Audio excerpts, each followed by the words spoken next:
Hello friends, ఎలా ఉన్నారు?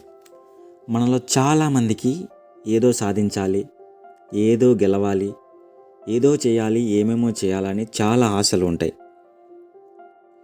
మన ఆశలు, మన కోరికలు సాధించాలంటే ఏం చేయాలో ఈ వీడియోలో ఈరోజు మనం తెలుసుకుందాం.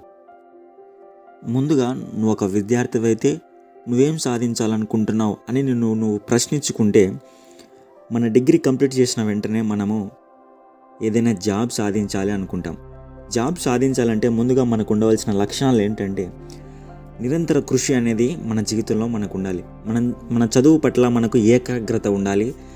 ఏదైనా జాబ్ సాధించాలి అంటే ఒక ప్రణాళిక అనేది మనకు చాలా అవసరమవుతుంది. ఓ ప్రణాళిక ప్రకారంగా మనము ఏకాగ్రత పెట్టి నిరంతర కృషి చేసుకుంటూ ఉంటే మనం అనుకున్న విషయాన్ని మనం సాధించగలం. మనం అనుకున్న విషయం ఏంటంటే ఏదైనా జాబ్ సాధించాలి అనుకోవడం.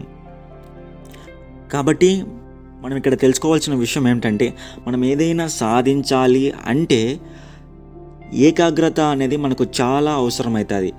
మనం సాధించాలి అన్న విషయం పట్ల మనకు ఒక ప్రణాళిక ఉండాలి.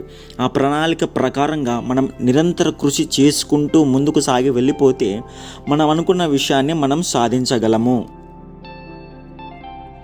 కాబట్టి ఫ్రెండ్స్, మీరు ఏ రంగంలో ఉన్నా, ఏదైనా సాధించాలనుకున్నా, మీరు చేసే పని పట్ల మీకు ఏకాగ్రత ఉండాలి. ఆ పనికి తగ్గ ప్రణాళిక ఉండాలి. ప్రతిరోజు నిరంతర కృషి చేయడం వల్ల మనం అనుకున్న విషయాన్ని మనము సాధించగలము. కాబట్టి ఫ్రెండ్స్, మీకు ఏం సాధించాలి అనుకుంటున్నారో, వాటికి తగ్గట్టు ఎలా జీవించాలనుకుంటున్నారో అర్థమైంది అనుకుంటున్నాను. Okay, thank you friends. Subscribe.